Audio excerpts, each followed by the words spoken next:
Durant l'été 2024, la France accueillera le plus grand événement sportif au monde, à savoir les Jeux Olympiques et Paralympiques. Et en conséquence, l'Île-de-France, notamment, accueillera à cette période plus de 10 millions de visiteurs. Les Jeux Olympiques se dérouleront du 26 juillet au 11 août 2024 et les Jeux Paralympiques du 28 août au 8 septembre 2024.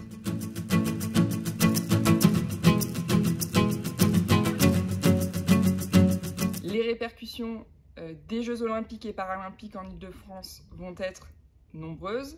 Les transports en commun ainsi que les routes seront donc nécessairement plus fréquentées que d'habitude. Il y a effectivement des routes qui seront affectées spécialement à la circulation des véhicules accrédités et donc nécessairement les déplacements professionnels vont être impactés et il est nécessaire d'anticiper ces répercussions sur la charge de travail, l'organisation et le fonctionnement des entreprises. Pour ce faire, le gouvernement a mis en place un site internet dédié qui s'appelle anticiperlesjeux.gouv.fr et ce site permet effectivement de déterminer au moyen de cartes interactives les zones dans lesquelles nous pourrons nous trouver en temps réel selon les lieux, les horaires, les compétitions sportives. Et en l'occurrence, 3 périmètres distincts sont arrêtés, un périmètre gris, un périmètre rouge et un périmètre bleu. Alors le périmètre gris, c'est le périmètre qui a pour but d'assurer la sécurité des sites olympiques et en l'occurrence, c'est le périmètre qui se trouve juste à côté, au plus près des enceintes sportives et des enceintes olympiques. Pour accéder à ce périmètre, il sera nécessaire pour les salariés de bénéficier d'une accréditation, d'un billet ou en tout cas d'un laissez-passer pour accéder à cet espace, à ce site olympique. Le périmètre rouge correspond au périmètre dans lesquels la circulation va être limitée. En l'occurrence, lorsqu'on est véhiculé, il sera nécessaire d'avoir une autorisation pour pouvoir circuler. Cette autorisation va pouvoir être obtenue sur un site, une plateforme dédiée qui devrait être ouverte à compter du printemps 2024. Et en ce qui concerne la circulation des piétons, il n'y a pas d'interdiction formelle pour circuler dans ces zones quand nous sommes piétons. Le périmètre bleu correspond au périmètre qui encercle le périmètre rouge et donc dans lequel les déplacements et les flux vont être réduits et donc des répercussions, des déviations, des perturbations seront sensibles. Néanmoins, les véhicules et les piétons seront autorisés dans ces périmètres bleus. Les journées olympiques et paralympiques vont nécessairement avoir des impacts sur le fonctionnement et la gestion des entreprises. 3 situations sont identifiées. La première, les entreprises dans lesquelles l'activité va être totalement arrêtée, totalement bloquée.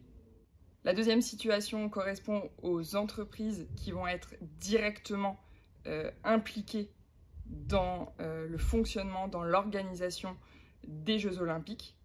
Et la troisième et dernière situation que nous avons identifiée correspond aux entreprises qui ne vont pas nécessairement voir leur activité impactée par les Jeux Olympiques, mais pour lesquelles des moyens juridiques restent à disposition pour faciliter le travail des salariés.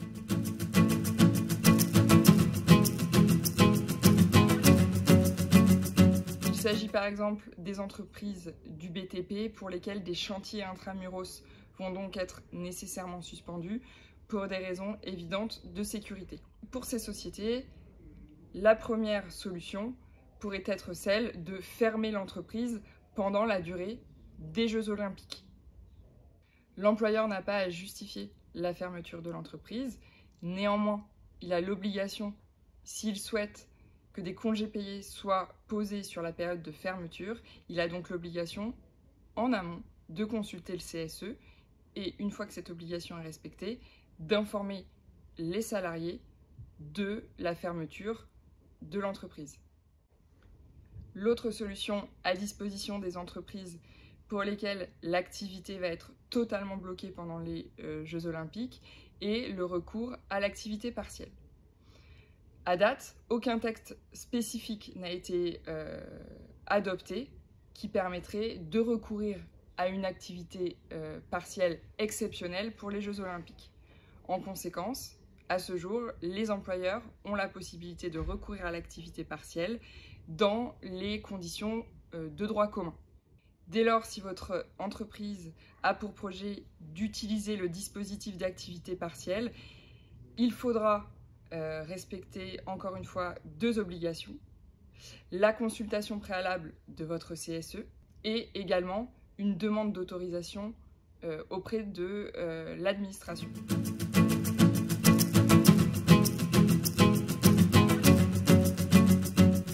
Dans cette situation, nous retrouvons 2 typologies d'entreprises, à savoir les entreprises qui participent activement à l'organisation des compétitions, l'accueil des athlètes et le bon déroulement des Jeux Olympiques, et également les entreprises qui participent à l'accueil des spectateurs des Jeux Olympiques, à savoir principalement les entreprises d'hôtellerie, de restauration et également de café. Afin de pallier les conséquences pour ces entreprises directement impliquées dans l'organisation des Jeux Olympiques, nous pouvons envisager 2 solutions principales, à savoir la mobilisation des salariés en fonction des besoins de l'activité ou la réorganisation des conditions de travail pour les 10 salariés qui sont déjà au sein de ces entreprises. Et dans ces conditions, 3 mécanismes principaux d'aménagement du temps de travail sont envisageables.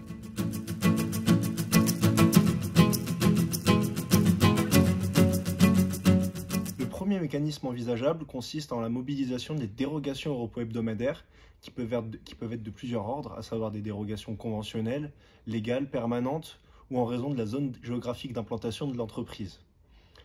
Il faut savoir que pour l'organisation des Jeux Olympiques et Paralympiques, un décret a été publié le 23 novembre 2023 pour permettre aux entreprises directement impliquées dans l'organisation des Jeux Olympiques de pouvoir déroger aux 10 repos hebdomadaires. Il s'agit des entreprises de captation, de diffusion ou de transmission des images, mais également des entreprises directement impliquées dans l'organisation des Jeux Olympiques et la bonne tenue des épreuves.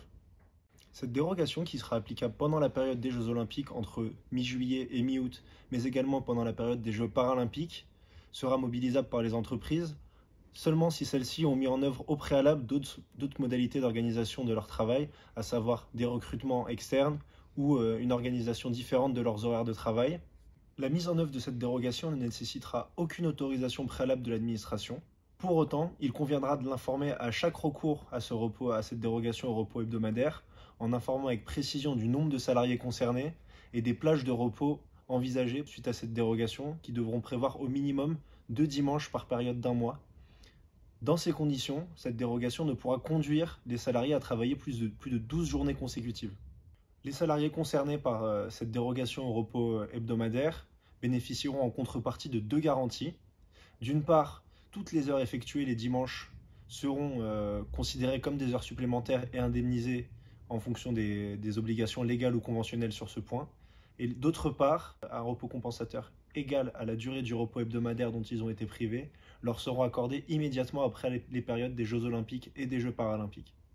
La loi du 19 mai 2023 prévoit par ailleurs pour les entreprises n'entrant pas dans le cadre du décret du 23 novembre 2023 de pouvoir tout de même faire travailler leurs salariés le dimanche dans les zones au sein desquelles se déroulent des épreuves olympiques.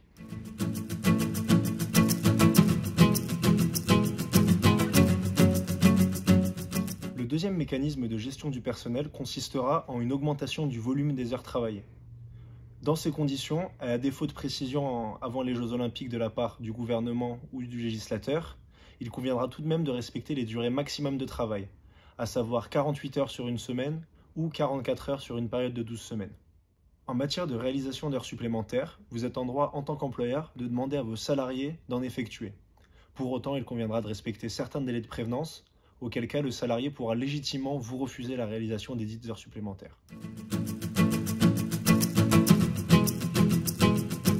Le troisième mécanisme auquel pourront recourir les entreprises impactées par l'organisation des Jeux Olympiques sera d'embaucher des salariés en contrat à durée déterminée au motif d'un accroissement temporaire d'activité, qui permet dans ces conditions de rentrer dans les prescriptions du Code du travail en matière d'embauche en contrat à durée déterminée.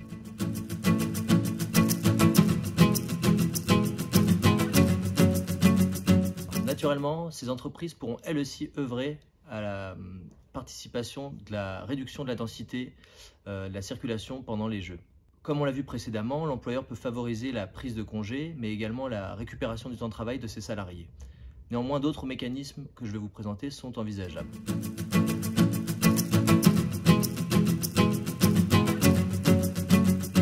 Naturellement, il sera possible de mettre en place des horaires atypiques afin d'éviter les pics de circulation durant la période des Jeux.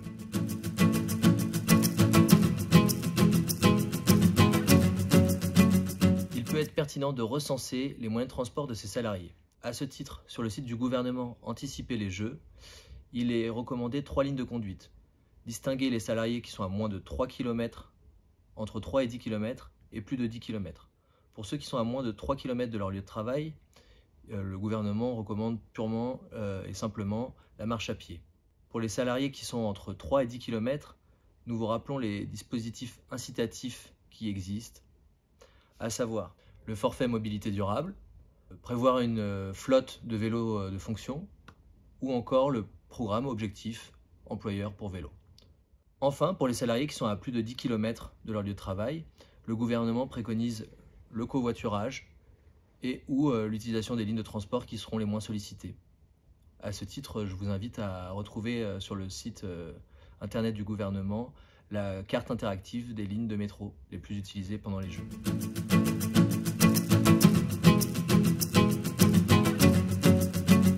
Enfin, un mécanisme qui sera sans doute très utilisé pendant les Jeux Olympiques, c'est le télétravail qui existe déjà dans beaucoup d'entreprises. Le télétravail peut être mis en place de 3 façons. Par accord collectif, par charte après avis du CSE, ou enfin par accord entre le salarié concerné et l'employeur. Si le dispositif existe déjà, il peut être modifié par les mêmes dispositifs que je viens de vous énumérer. Il peut donc être prévu par avenant de modifier les dispositifs en vigueur pendant la période des Jeux seulement. Nous attirons votre attention sur le traitement des salariés en télétravail et plus particulièrement sur le risque d'isolement de ces derniers. Évidemment, le cabinet Factory reste à votre disposition avant, pendant et après les Jeux.